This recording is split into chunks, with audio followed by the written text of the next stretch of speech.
Welcome to everyone. It's really nice to see so many of you here. Very hot and sunny here, so in Devon. I'm not sure how it is with you guys, but thank you for joining us and taking your afternoon to spend it on Zoom with us. Hopefully one day we'll get to meet face to face in person. This is the Northern Powergrid Community Energy Forum on local energy paving the way to net zero. My name's Jodie. I am going to be chairing today, and I work at Regen. Regen are an independent, not-for-profit and mission-led organisation, and we're working to transform our energy system to make it more democratic, decarbonised and decentralised. I'm going to introduce you to our team before we get started. So I'm going to start with the Regen team today. So Hannah. Hello all. Yes, I'm Hannah, although it all just says Regen on my thing, so I will make sure I change that. I'm a background tech whiz, so you'll be going into breakout rooms at some point during the session today, and I'll be the person that is making sure that that all goes smoothly. Thanks, Hannah. Kai?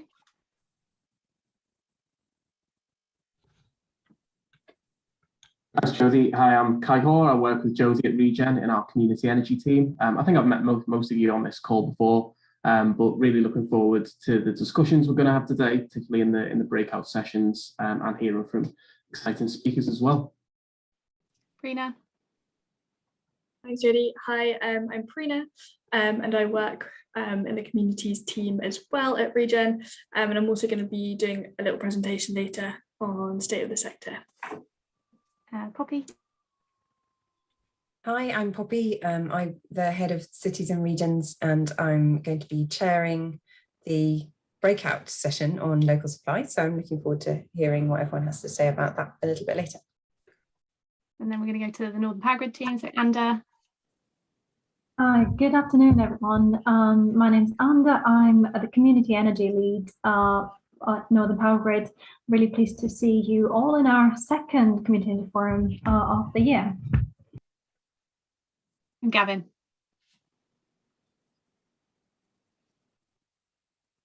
Hello everyone, my name is Gavin Sangiovanni. I am Northern Powergrid's stakeholder advisor. I support Andrew and others within the business to make sure that that Northern Powergrid's responsive to the needs, wants, priorities of the people that we serve within Yorkshire and the North East, and not forgetting Northern Lincolnshire. Thanks, Gavin.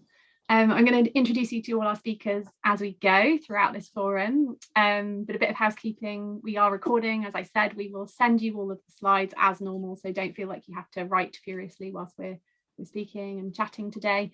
Please mute yourselves when you're not talking. Use the chat function. So carry on using the chat function to introduce yourself if you'd like to say hi, where you're from, what the weather's like where you are. It'd be really nice to see who we've got on the forum today. So do say hi on the chat, and please do give us feedback at the end. That's really important to us to plan these forums and make sure they are responsive to what you need and want. As I say, this forum is for community energy practitioners, climate action groups and local energy stakeholders. So it's lovely to have a few businesses on the call today.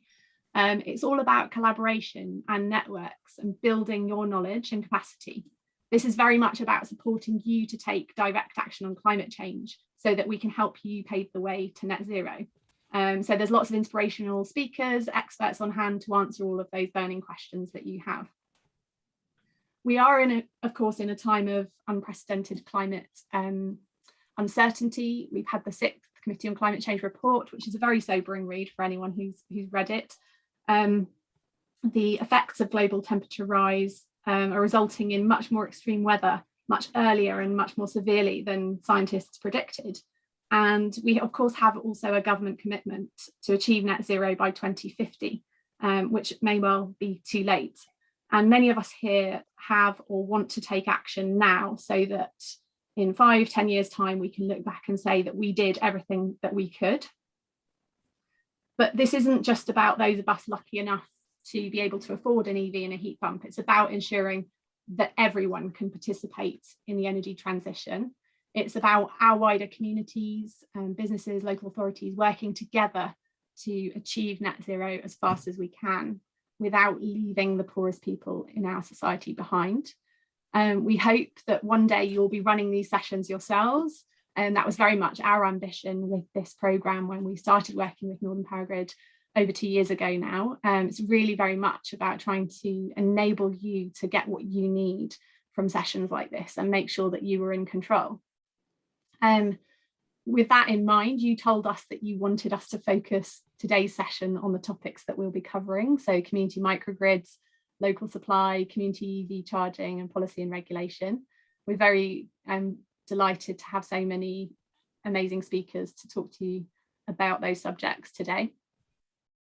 As I say, the agenda, we're going to hear from Northern Powergrid first. They're going to update you, Anna's going to update you on what Northern Powergrid have been doing since our last forum and over the last year and a half to support this sector. We'll then go straight into those interactive workshops with Damon, Poppy, Danielle and Duncan. And then we'll have a tea break.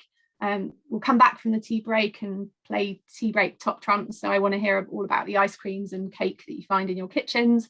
And then we'll be talking about solar PV with Vicky from Grimsby Community Energy. We're going to be hearing from Prina as well at Regen about the state of the sector report that Community Energy England commissioned us to deliver earlier this year. And we're going to be hearing from Jenny as well, Jenny Howard-Coles from the Centre for Sustainable Energy. She'll be talking about a community energy study that these guys have done in the Northeast for the LEP, Local Enterprise Partnership. So we're going to wrap up at 4 and send you all on your merry ways to go and enjoy your gardens or whatever the rest of your day holds. So without further ado, I'm going to hand over to Anda, and she's going to give you a bit of an update. Anda. Thank you, Jodie. That's a great introduction to the very exciting program that we have today. I'm going to keep my update as short as I can, but give you the highlights of what has happened in the year to date.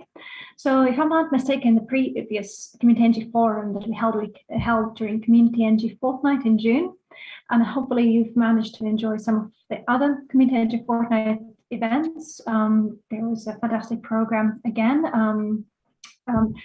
In the meantime, we've also had a number of extra sessions that we've run this year. The most recent one focused on the Ofgem's Minded to Decision and Significant Charging Review.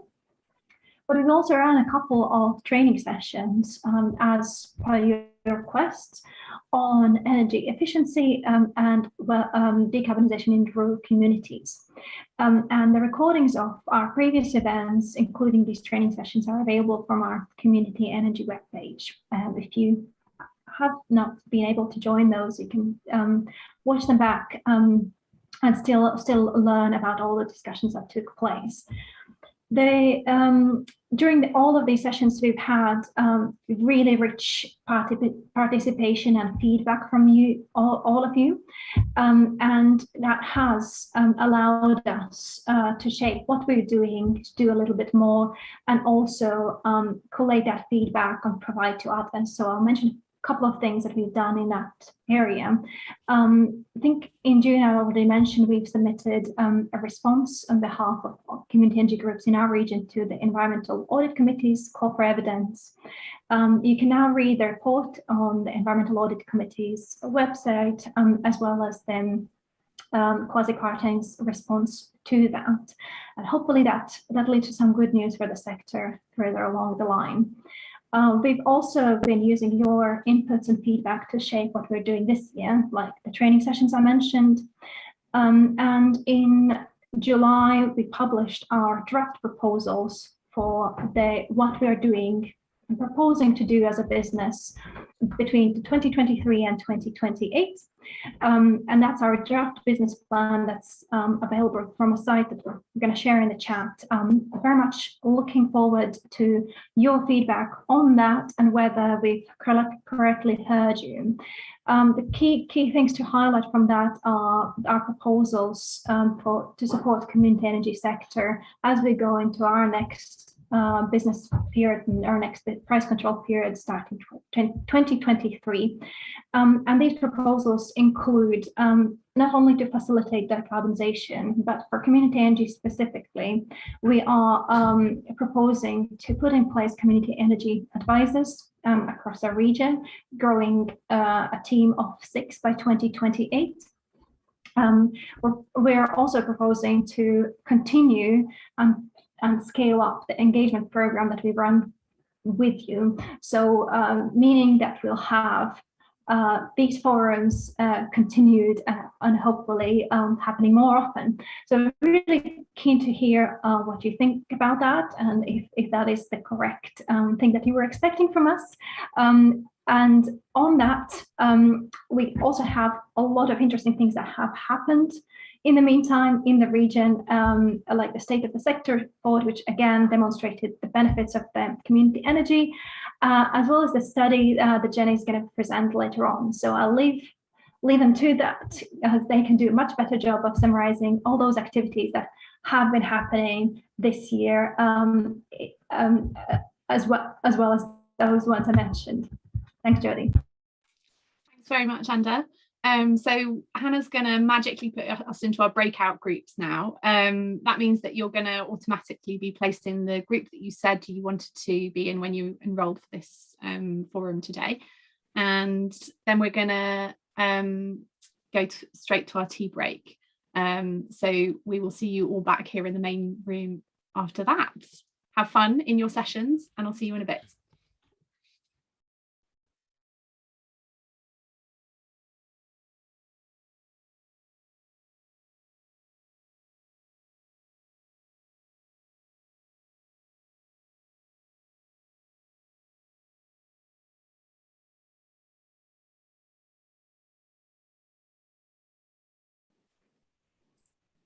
Thanks, Jodie. Thanks, everybody. I've got some slides which I think are magically about to appear. Yeah, if you want to just jump to the first one. So yes, I'm here to introduce CSE's research report for the North East LEP. It's also for North of Tyne Combined Authority, Durham County Council and South Tyneside Council.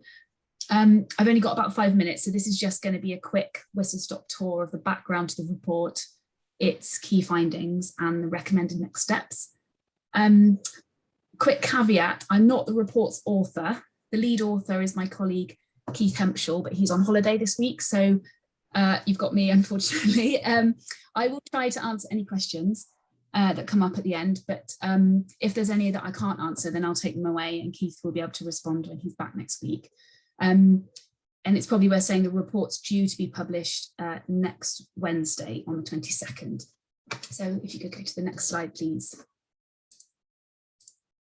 So in terms of the background and purpose of the report, the authorities, the LEP, the North of Tyne Combined Authority, Durham County Council and South Tyneside Council, they collectively recognise that there has been limited community energy activity in the North East to date compared to other regions. They also recognise that community energy has the potential to support climate emergency agendas in the region, particularly through engaging and empowering local people.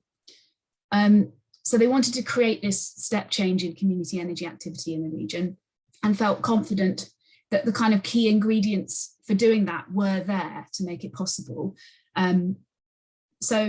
So the next thing that happened was that CSE were appointed to carry out a study in partnership with VON and with Community Energy England. And that study has involved essentially examining like what would be needed to stimulate and support community energy. And it's involved a quite wide-reaching stakeholder survey, focus groups, direct engagement with kind of key stakeholders in the region, a whole load of desk research, and then input from relevant community energy representatives from across the UK. Next slide, please. So thinking about the headline findings, there's loads of interest in community energy in the North East, despite being somewhat isolated, fragmented, and kind of in need of bringing together, really. The most important community energy outcome, as reported particularly by the VCSE sector, so the voluntary community and social enterprise sector, is tackling the climate emergency. So there's a kind of alignment there in terms of what the authorities are thinking and what the VCSE sector is thinking, which feels really important. In terms of a national context, it is less supportive than it has been in the past, but that does look likely to change going forward.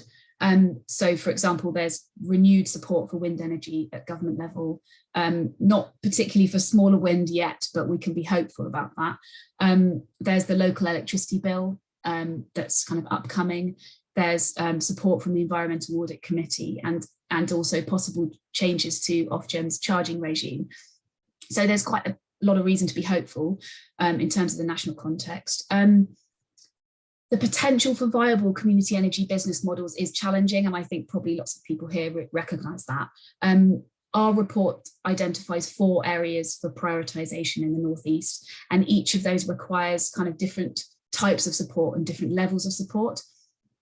So these are renewable energy generation models, as you might imagine, but also low carbon transport, heat and retrofit, and also innovation projects.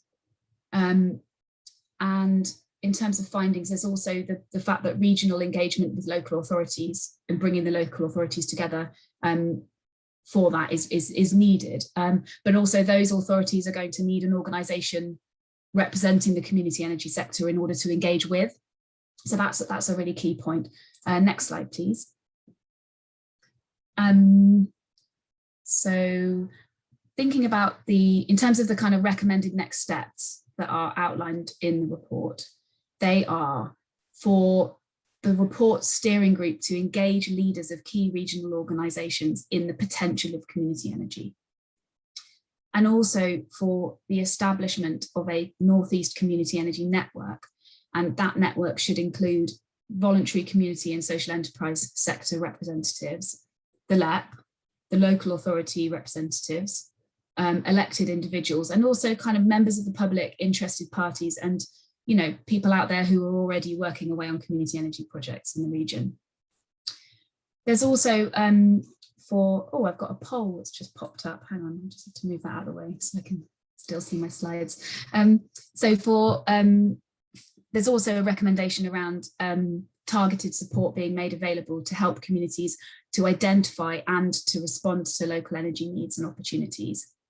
And then also for targeted support to be available to help communities to assess the feasibility of potential projects and develop business models for community energy. So that's pretty much it. As I said, really interested to hear any questions, and I hope that I'll be able to answer at least some of them. Thanks so much. Many thanks, Jen. That was really great to hear the results of that early before you're publishing your report next week.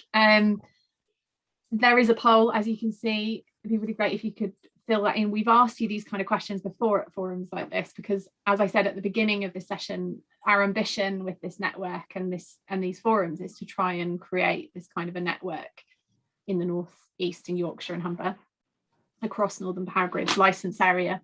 The report that Jen's talking about is just related to the North East, but of course there are correlations and similarities in the wider Northern Powergrid region. We do have a little bit of time to take some questions for Prina and Jen, so if you wouldn't mind making sure that your name and organisation are listed on your little window, make sure your camera's on so we can see you raising your hand if you're doing that in person, or you can use the raise hand function on Zoom if you're all familiar with that. It's along the bottom of your screens. Any questions?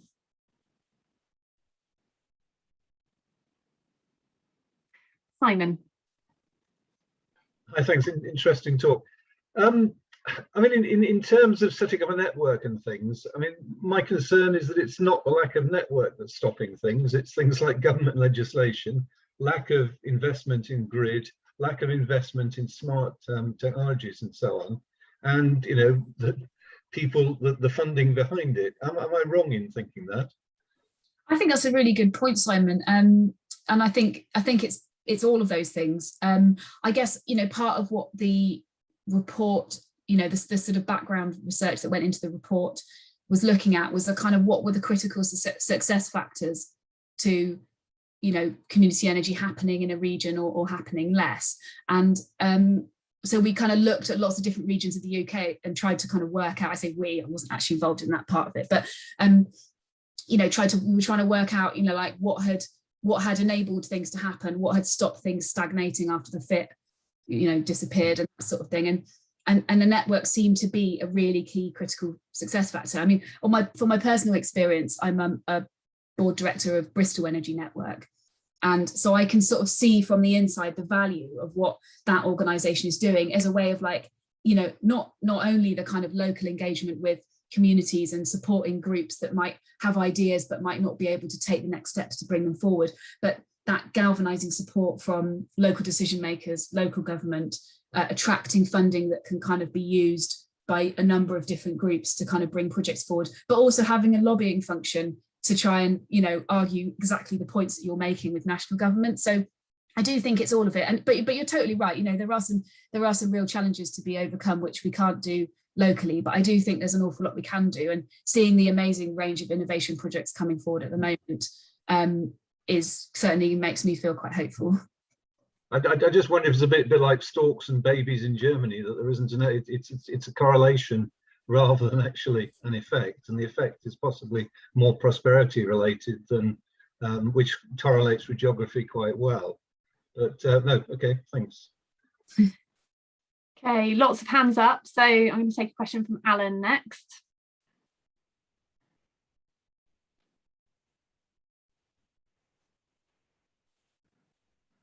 You're on mute, Alan. Lots of buttons to click. Sorry, I need to put my hand down now as well, don't I? There we go. Right, in business. Okay. Yeah, just a couple of points, if that's okay. Obviously, the study focuses on the northeast, but is very much relevant for Yorkshire as well. Obviously, I work closely with my colleague Josh Sawyer, who dealt with RCF in the northeast, who had a leading role in doing this piece of work. And really, I think it's just in terms of the point that Simon was making and the importance of the network, that I think that where we've got to with RCF and community energy in our areas, it's been fantastic. The big step forward has been the level of involvement that we've had recently, which hasn't existed before. This is new in our region, so that the level of involvement and the engagement in this sector is really new, and that's vital for success of the sector, but also really aware that success also will lead to involvement. So we need both elements coming along together. But really, I think building that network is absolutely key in terms of we've got limited local expertise. We need to tap into expertise nationally, which is why we're great that we've got, Regen's involvement is fantastic. We also need to be tapping into local authority resource in our region.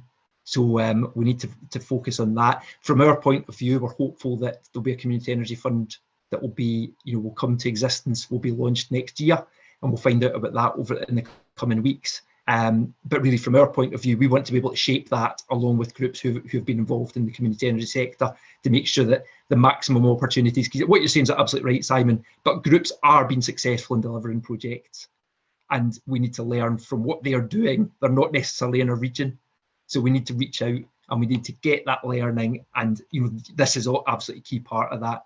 I'll not go on, Jodie, because obviously I could speak at length, but one last very quick point. We've got a group in Malton who we work with, who have very much got an ecosystem of support around them in terms of their local university, their local economy, their local LEP, and that's that ecosystem exists there, and they've done fantastic work in the back of that, and that's really what we need to try and engender across the patch. And I think that's just tying in with the report that's been produced. So really just to say that, yeah, absolutely endorse the findings of that. I think we really lots to focus on there. So sorry, not a question, but no, that's all great points. Thanks, Alan. And that kind of network, we've seen this across the country. Really, those areas where those networks exist are the ones where they have really, really successful local energy projects going on that are delivering that kind of significant social and economic and environmental benefit in the local areas. So we're really conscious that needs to be replicated, and we can't wait for the government to sort this out. Then they're just not moving fast enough, and this is a climate emergency. Like I said at the beginning, if we wait for that to happen, we're going to be underwater. So let's not. Vicky has got her hand up, and then Mike, and then Chris. Hi. I felt a bit conflicted. My initial gut reaction was, oh, another network. Although it then occurred to me that I'm not strictly in the northeast. I'm in one of those sort of little deserts on the map that we showed earlier from the annual report. I think what I wanted to say was, as somebody in an area where we're not an affluent area, we've not got lots of volunteers with lots of skills and a sort of culture of doing these things, and you have to work long and hard to get your board members.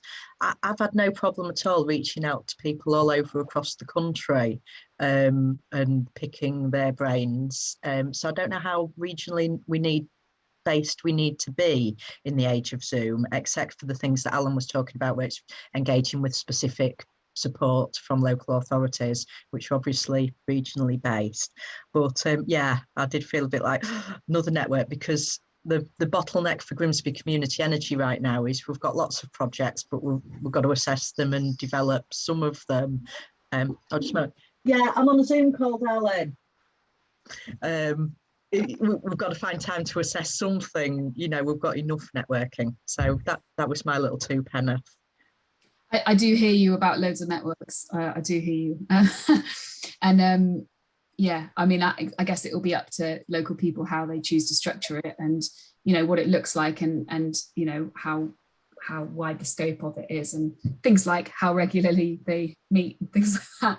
But yeah, I do totally hear you, and I get the challenges of kind of, yeah, finding suitable volunteers, and I also feel like that kind of ebbs and flows with a lot of these networks. But yeah, thanks Vicky, good challenge there. Mike. I just wanted to sort of reiterate the message that Simon made, and also, having worked with both Alan and since the last networking meeting, having the opportunity to meet Vicky, there is loads and loads of really good stuff that's going on. But I think the constraints from the grid and the network, and also that I think one of the biggest constraints is the next step. So, you know, we've done quite a number of feasibility studies now for communities and villages. Once you've, you know, the feasibility studies aren't really that difficult to do, because it's the same logic over and over again. The difficult thing is either raising the money to be able to facilitate the solution and get it big enough, quick enough, and also to work with the grid to facilitate that in terms of storage. And those seem to be the two biggest stumbling blocks that we've experienced as a business working with these communities. But I think there's loads and loads of engagement. We get contacted literally every week by a parish council saying they want to get to net zero. Yeah, the interest is definitely there. And Gavin, would you like to respond to any of those points?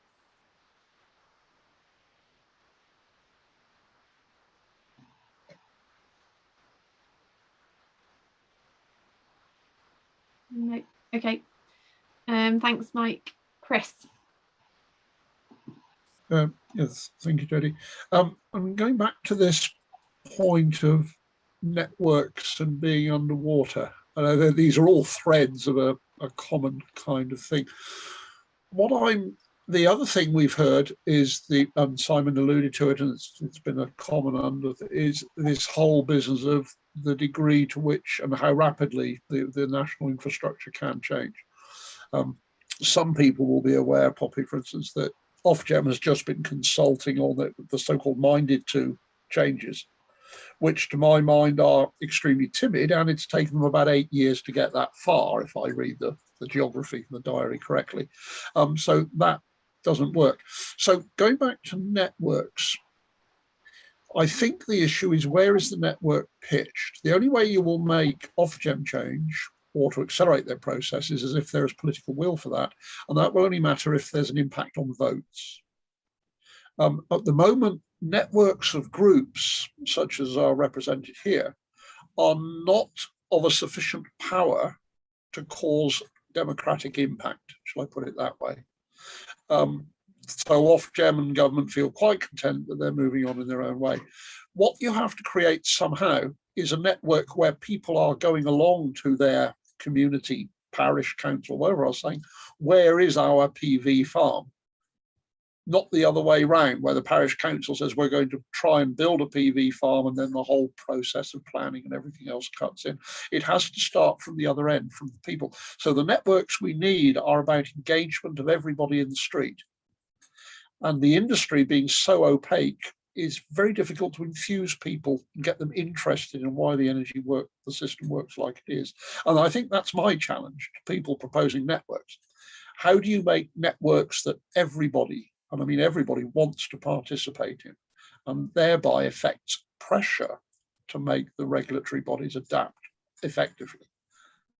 I think that's really interesting, Chris. And I think you're right. It is challenging. I tell you, I've been kind of impressed in Bristol, and I can't take any credit for it at all myself, but Bristol Energy Network has done a number of strategies to kind of get people involved who are not all the usual suspects, as it were, and I've been amazed at the kind of level of engagement that they have had. And there have been certain things like, when we do a network meeting, we reach out to different community organisations, community centres in all corners of the city, and we say, do you fancy hosting our network meeting, and we'll use your local caterer and we'll pay for the room hire and invite anyone you like. And actually those meetings are really well attended, and it means that each year we kind of end up getting a cross section of participants. And then it means that if you're not going to be able to get out further afield in the evening, or you don't want to do Zoom or whatever, obviously now where we are now, but people can sort of turn up to something in their area once a year and kind of get a sense check of like what's going on. And then some people then stay engaged and come to the next one somewhere else. So there's been things like that have worked really well for us as a network. And the other thing is just kind of thinking a bit beyond what counts as an organisation that can be a member of Bristol Energy Network. So instead of just saying, well, it's for community energy groups, we say it's for community anchor organisations, for people who work in community centres, for people who are really doing anything that kind of fits within the voluntary and community sector, whether it's social enterprise or whatever, because at the end of the day, that they're the kind of way in to helping communities get their needs met through energy, and kind of having that broad as possible definition of what we're trying to achieve seems to have really helped. And it does mean that we get a real cross section of people turning up. So yeah. Thanks, Jen. Duncan's had his hand up for a little while, so Duncan. Yeah, I think Chris makes a really good point about the political will being affected by some kind of centre of gravity, which is related to how people vote.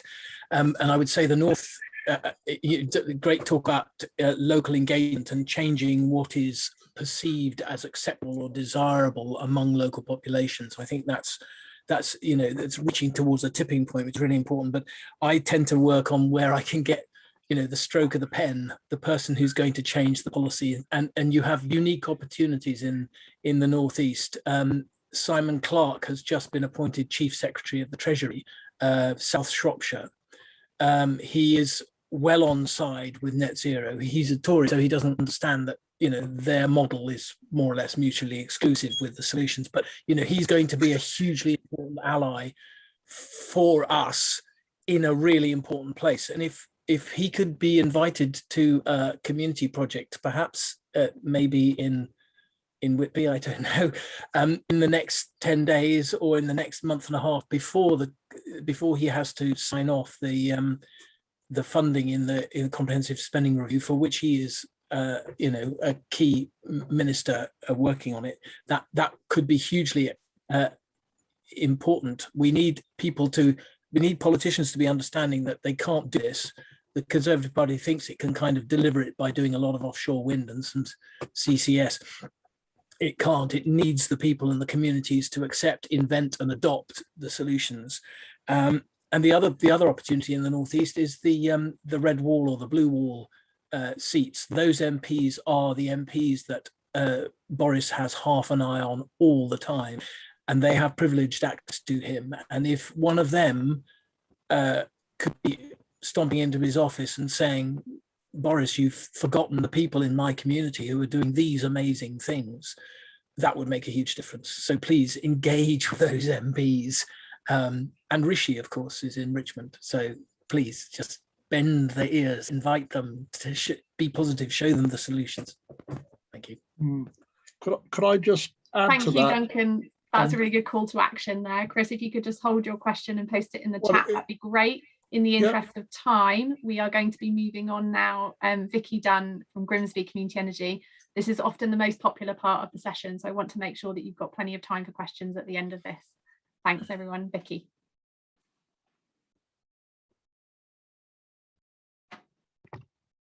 I'm not on mute now. Okay, so there's a few things been mentioned in the chat. I've been rapidly revising bits what I had to say. I've got a fair bit to say, but yeah, please just post your questions in the chat as we go, and then I'll respond as I can, because I've got no way of knowing what would be useful to everyone. So Grimsby Community Energy, here's our logo. I don't know who made it, but somebody made it back in 2016. So we've got the sun and the sea, and we indicate that we are a community benefit society, which after a bit of looking around, we found to be the usual and the right, I would dare say, model for a community energy group. There's the dock tower. Its use back in the day when Grimsby docks were a very busy place with the fishing industry was water was pumped up it very slowly, and when a lot of energy was needed to open the dock gates, a lot of energy could be produced all at once by letting the water out the tank at the top. I've had a number of people are treated a little bit impatiently, say, oh, but you can't stick a wind turbine on the dock tower because it's made of brick and it'll fall down and it's a listed building. We're not saying that. It's just there to indicate that now, as the fishing industry has declined, there's an awful lot of boats go out every day from Grimsby docks to service the offshore wind. So, so just mention the dock tower, because actually you're going to see it again through my slides. So next slide, please. So I've introduced myself, mentioned the important bit of structure. I had to update this slide. 200 kilowatts now of solar PV in round figures on 6 buildings. So I've recently opened a new one in Grimsby. Back in 2016, we did have a startup loan. That was a peculiar situation, so I won't go on about that. The main point is that we've been funded by 3 community share offers. And I dare say if I looked on the first one now, I'd be a bit, that could have been better, but we've kept doing it and we've learned more about it. And we've now got 73 members. I've not really got 139 slides either, that's a joke. So next slide, please. So timeline, 2016, so some of you may well remember the government announced the end of the feed-in tariff and gave community groups a year's grace to pre-register projects and then get those projects built, and they could sort of have the feed-in tariff sort of at the final rate it was before it was withdrawn. So we made a list, I think it was about 11 or 12, and that whittled down between asbestos and not really keen to engage and not possible and dodgy roofs and things like that. That whittled down to 5 buildings. 3 of them on E-Factor, which are a social enterprise that supports local businesses. 1 on the Rock Foundation shop that looks after disabled adults, and 1 on the local hospice shop. So they were, you know, small ones, but solid community benefit. So we got that going, and then we didn't want to keep the loan forever because it's like a mortgage. You want to pay it off quick.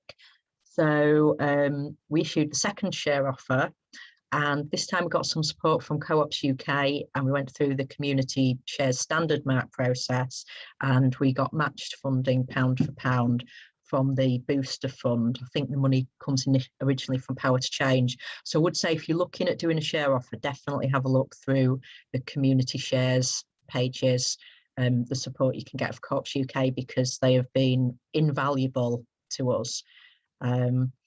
So 2018, it was a bit kind of, oh, well, we've done all this project, right, let's sort of settle things down and sort things out and get things tidied up and get new members on the board. That's what we were doing then.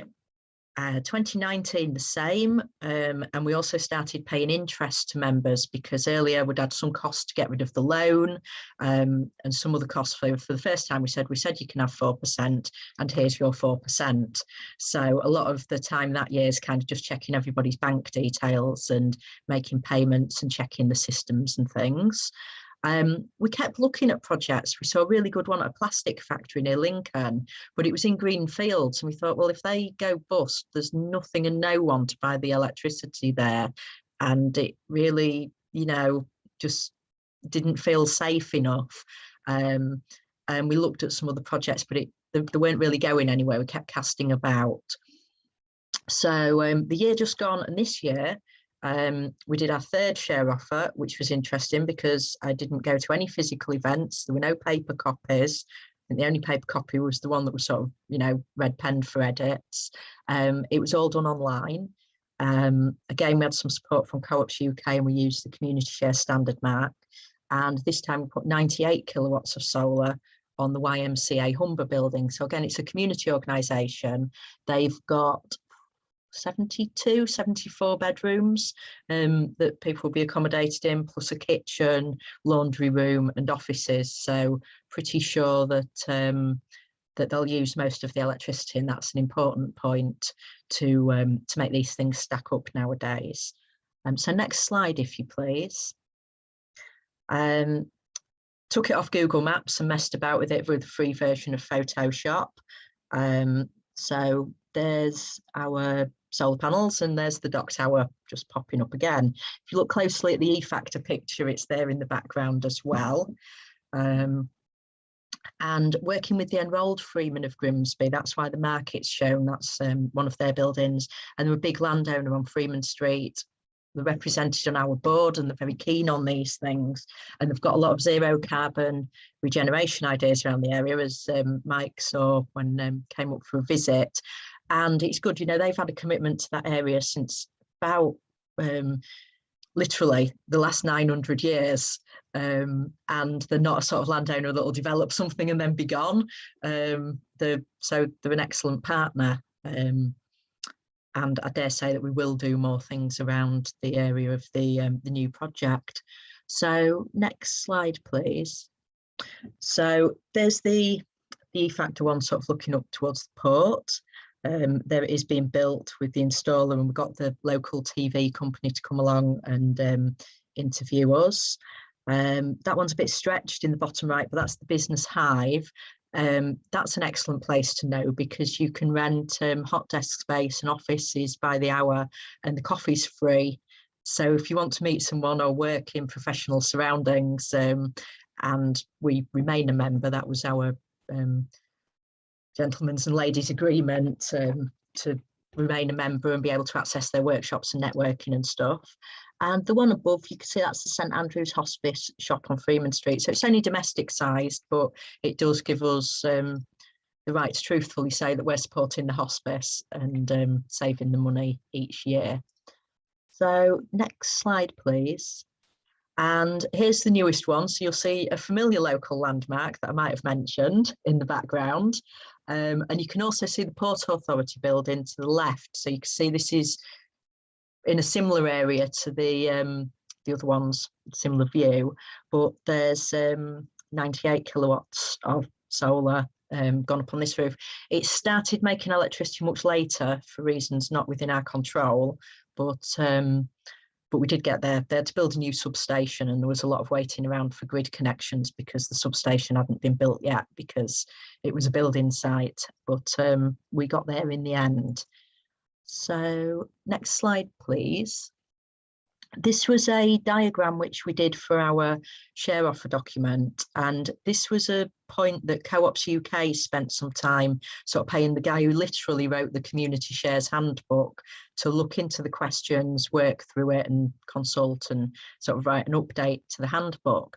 So the question is really, if you've got a community benefit society and all members have got to be equal and have equal rights and benefits in all things, how do you do a second share offer at a different rate of interest?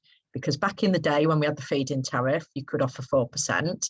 And the very best I could squeeze out of the spreadsheet for this new project, shown in yellow, Sam, can you deal with it? I'm presenting. Sorry. So other organisations have approached it by taking by establishing a second organisation and a third and a fourth, and we really didn't want to go there, sort of bureaucracy central, but we needed to be sure that what we were doing in terms of we're not going to get the Financial Conduct Authority getting cross with us was okay. So we had to consult our members. They took a vote on it, 2/3, 1/3 says that's fine with us. The 1/3 were voting for just give everybody the same interest, but there was a clear majority for having a separate rate of interest.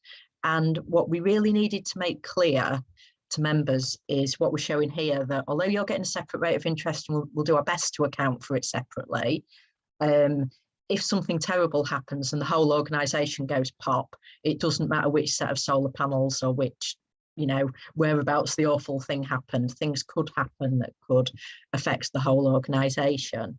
So we needed to be clear about that. It's sort of in the good times, the performance will go here, but if, I don't know, all the panels fall off in a storm or something on one of the sites, it would affect the rest.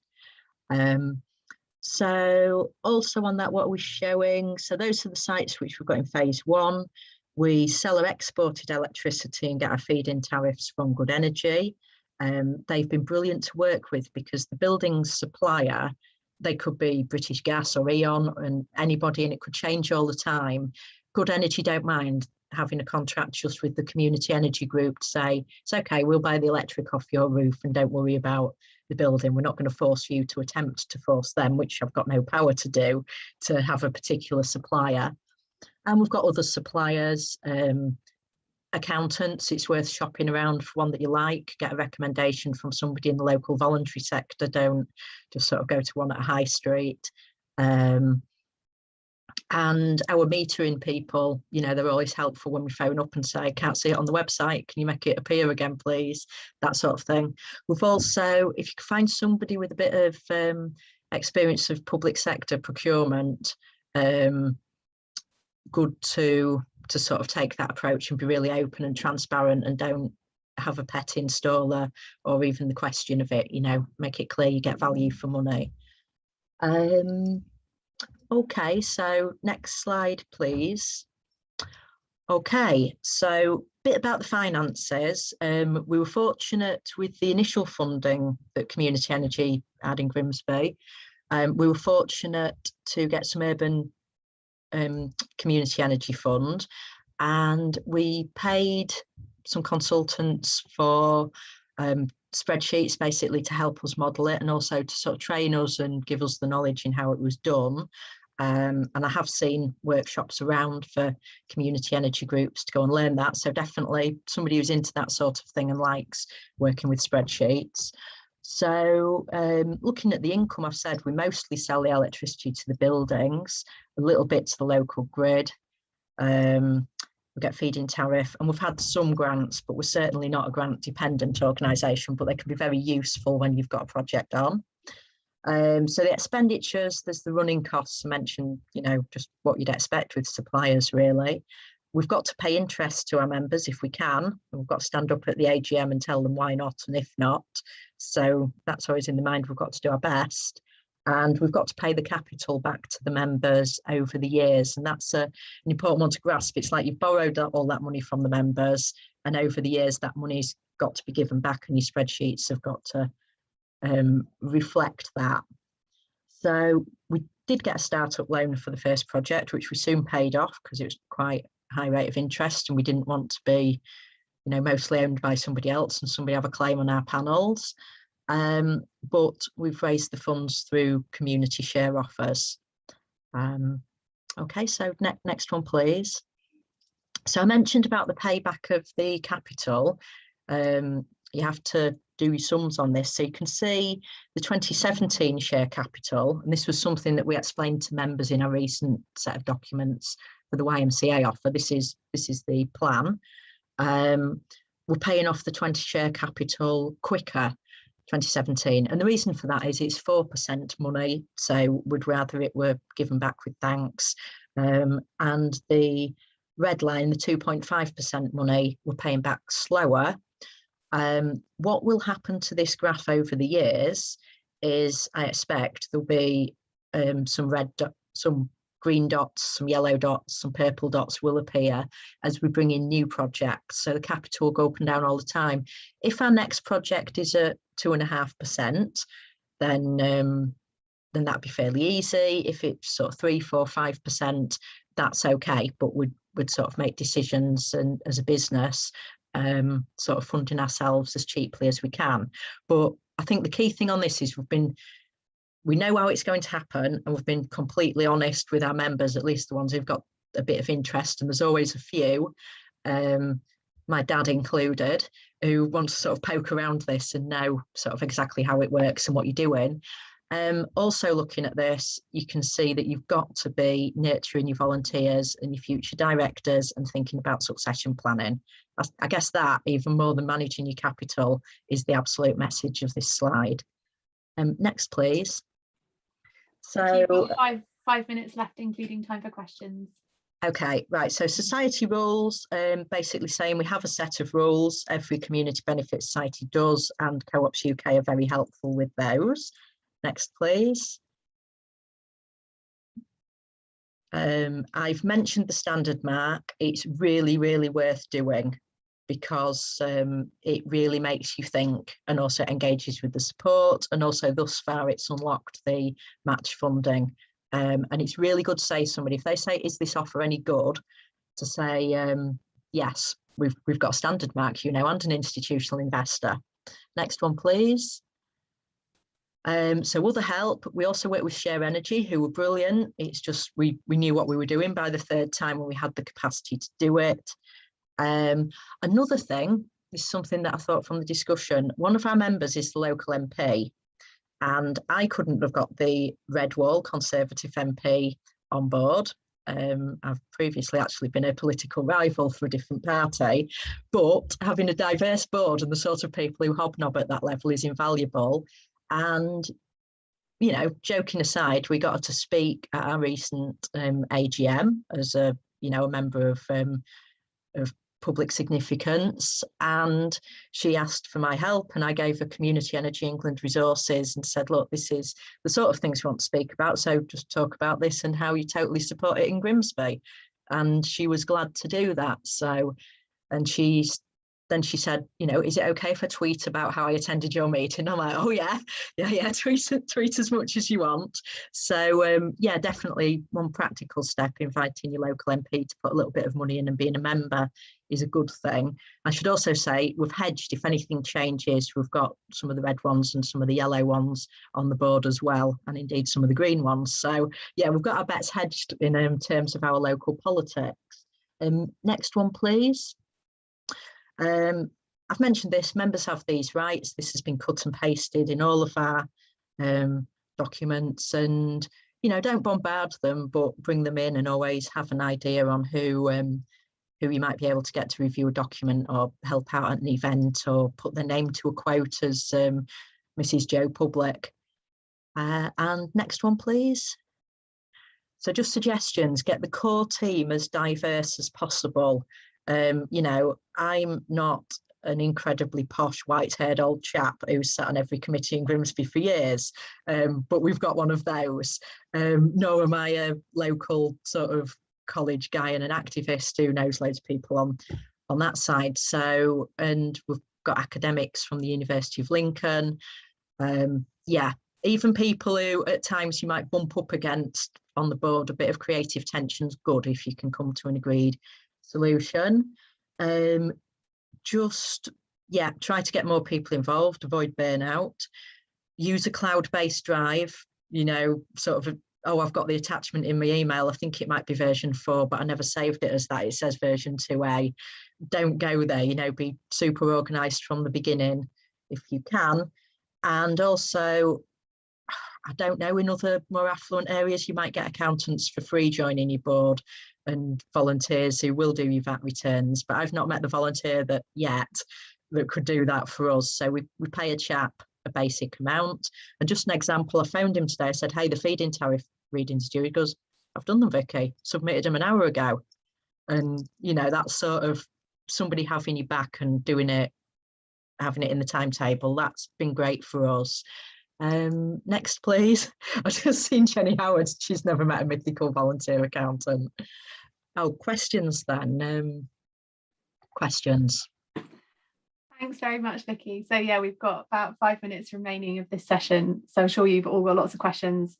Amazing advice and top tips there from Vicky. Thank you. Tim Miller, Faye. Yeah, thanks, Vicky. I was just going to ask the buildings that you're getting your income from selling the electricity. Do you have, and you've used their roof space, do you have like a power purchase agreement set up with them, or have you still got control or flexibility of when you sell it to one supplier or use it elsewhere? Did you need anything in writing to sort of get that set up, or have you got that? Yes, that sort of indeed. I cut and pasted it from a commercial organisation that was talking to us at some time because, well, I've got a lot of money and we were doing it for free, so I didn't feel too guilty changing the logos and nicking the text. So we've got a roof lease, and which you do need a lawyer to handle because they do need registering at the land registry, because it's something that lasts more than 7 years and affects a building. So it's like if you have a charge on the property, it gets registered. So you do need a lawyer to do that for you.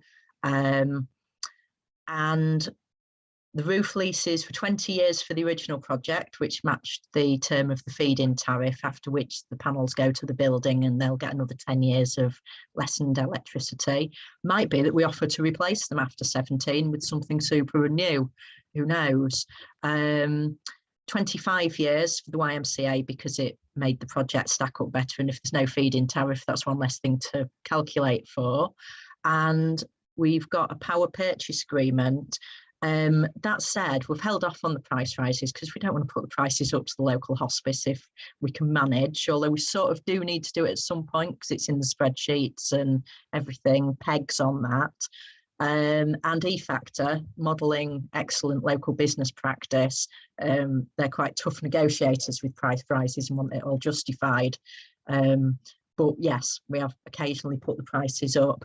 That said, if we put the price up beyond the rate of what they're paying from the grid, then I think they'd be entitled to tell us to get lost and export the lot. So I wouldn't go there, not even in negotiation.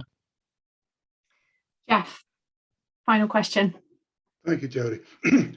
Vicky, that was so interesting. I'm very, very interested in how you've put all this together, yourself and your team. I hope you're a great inspiration to others, because listening to the whole afternoon, this is precisely what is needed right throughout the country. So I do wish you well, Vicky. I think you've done wonders with what you just told us here this afternoon. Thanks again. Thank you. Thank you. Thanks. That's a nice note to end on there, Jeff.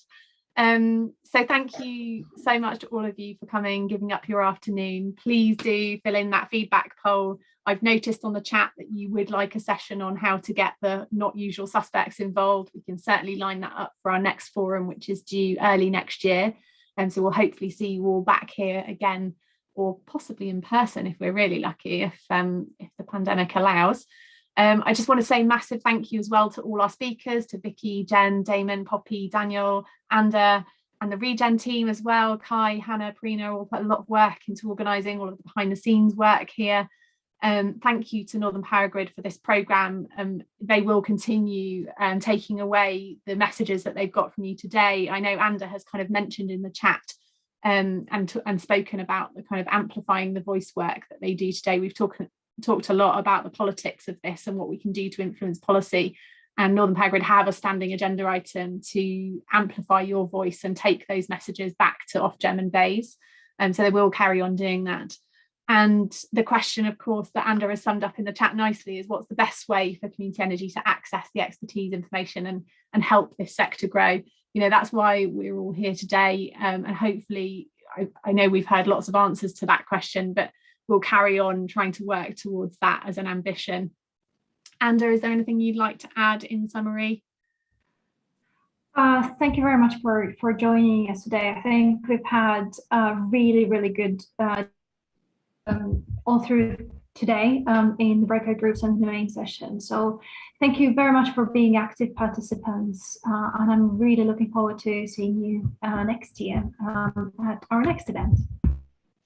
Brilliant. Thanks, everyone. We'll let you go there and I hope you have a lovely rest of your afternoon. Bye. Bye.